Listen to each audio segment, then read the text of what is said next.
Uganda's grain milling industry is a significant sector in the country's economy, with various players operating in the market, including Drumwheat Flour, Bokona Agro, Luka Millers, and many others.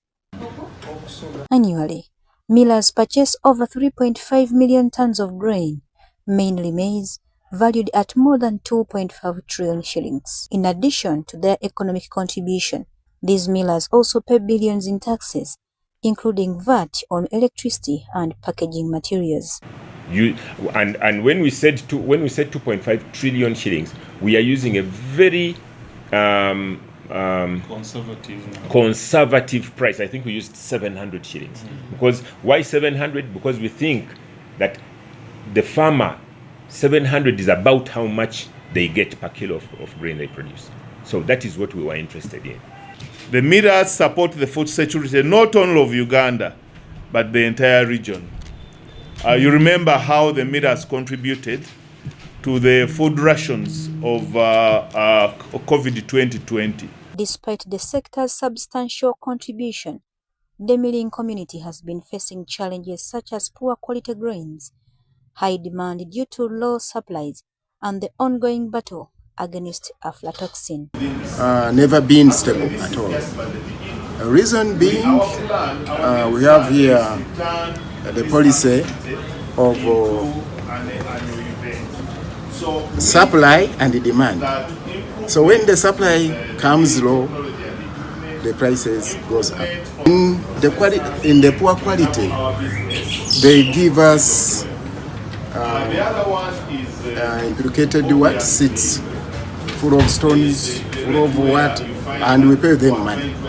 There is also a cost of sorting the impurities out of the seed.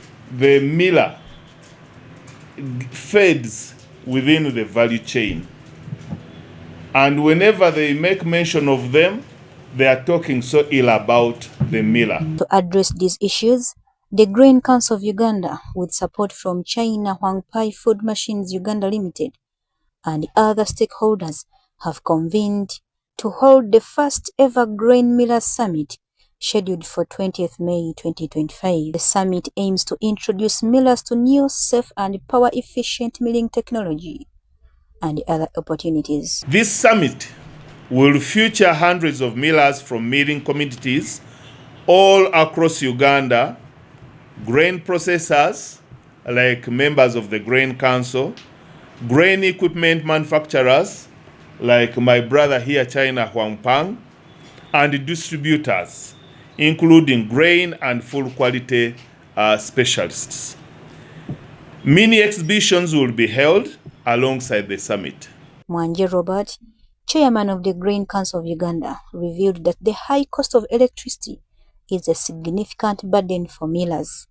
He expressed hope that the summit will be a turning point in finding solutions to this challenge. Something that you should not miss.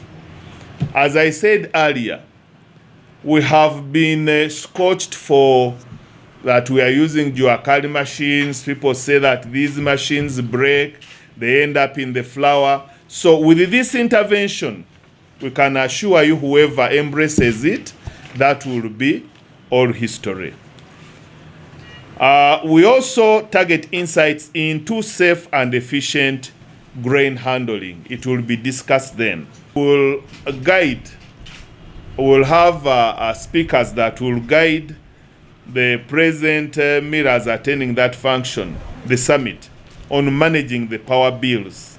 Julia Nelson, General Manager at China Huangpai Food Machines Uganda Limited, highlighted the company's contribution to providing aflatoxin testing equipment to enable proper storage of grains among millers. Now, as China Huangpai, what are we saying?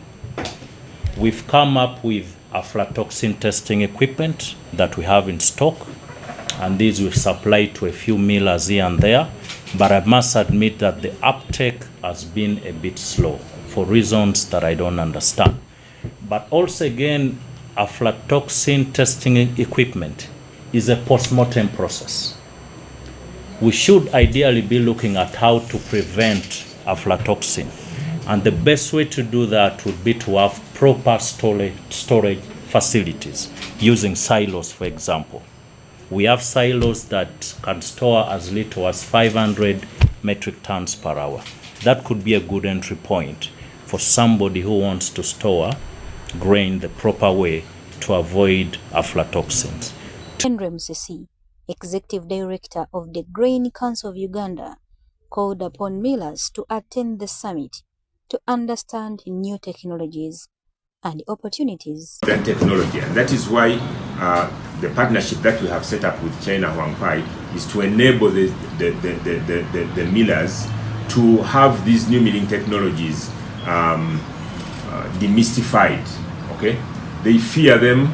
They say they feel that the new milling technologies will not enable them to produce the kind of flour that their clients demand. But what we are saying is that the new milling technologies will be able to produce the same kind of flour that they produce with their rudimentary methods, and at the same time enable them to save on electricity, to have higher production capacity per day or per hour, and make more money. Naguja Serena and Naumena Msoke for NSTV.